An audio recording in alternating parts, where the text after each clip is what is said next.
घाटे का तर्क देकर अब इंदौर नगर निगम भी निजीकरण की राह पर है। बताया जा रहा है कि रीजनल पार्क का संचालन निजी समूह करेगा। इस मामले में वरिष्ठ अधिवक्ता और मीडिया पैनलिस्ट प्रमोद कुमार द्विवेदी ने बताया कि रीजनल पिपलियापाला तालाब पर स्थित है। नियमानुसार तालाब, नहर जैसे प्राकृतिक स्रोत निजी हाथों में सौंपे नहीं जा सकते, जबकि निगम फायदे में होकर भी घाटे का तर्क दे रहा है, जो कि गलत है। इन दिनों शहर के रमणीक स्थल रीजनल पार्क को निजी हाथों में सौंपने की तैयारी चर्चा में है। इस मामले में वरिष्ठ अधिवक्ता और मीडिया पैनलिस्ट प्रमोद कुमार द्विवेदी ने आपत्ति उठाई है। ये रीजनल पार्क जो प्राइवेट सेक्टर में दिया जाता है, उसके बारे में आपको क्या कहना है? इंदौर नगर निगम के द्वारा अभी, जबकि इंदौर नगर निगम में प्रशासक नियुक्त हैं, इस प्रकार का नीतिगत निर्णय लिया जा रहा है। ये नीतिगत निर्णय लेने का अधिकार नगर निगम को है ही नहीं।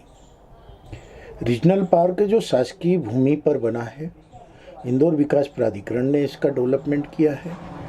पिपलियापाला तालाब की भूमि, नहर, तालाब आदि शासकीय भूमियाँ हैं।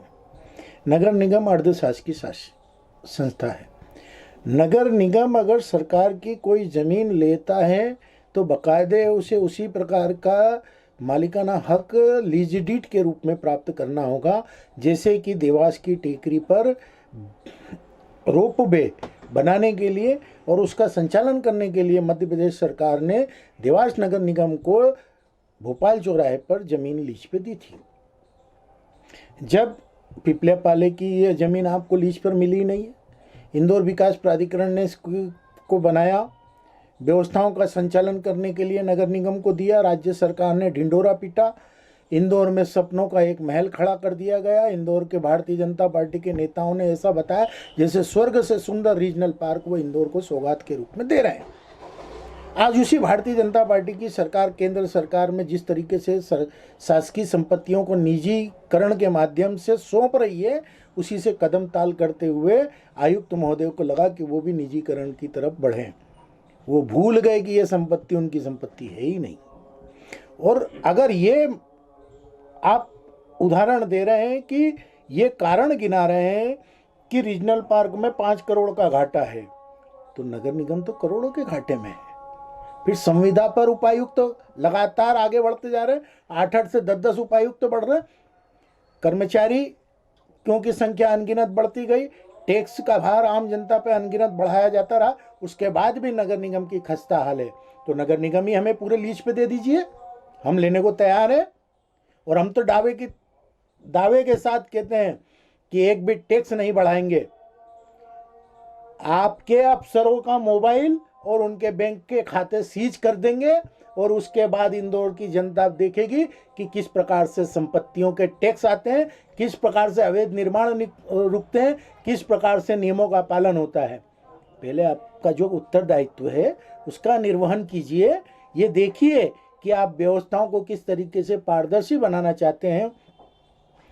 आयुक्त महोदया, कागज कभी दफन नहीं होते हैं, कागज कानून की धरोहर होते हैं और इन कागजों के आधार पर हम कानून के दरवाजे तक पहुंच जाएंगे। इंदौर के नागरिक अमन पसंद लोग हैं, शांति प्रिय लोग हैं, सरकार की नीतियों का अनुसरण करने वाले लोग हैं, लेकिन कायर और दब्बू नहीं हैं, कानून के जानकार हैं। इसलिए कानून के दायरे में रहकर हम आपके इस नीतिगत निर्णय का विरोध करेंगे।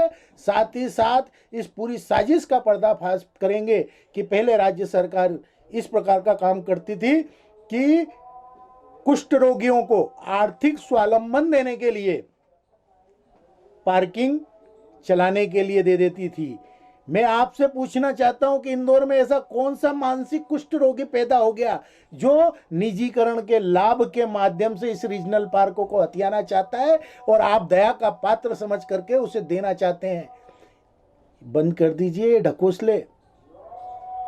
सीधा सीधा है कि जनप्रतिनिधियों की बैठक बुलाइए, जनता का अभिमत लीजिए और कोई आर्थिक परेशानी है तो ये शहर की जनता रीजनल पार्क को निजी हाथों में जाने से बचाने के लिए सहयोग करने के लिए तत्पर रहेगी।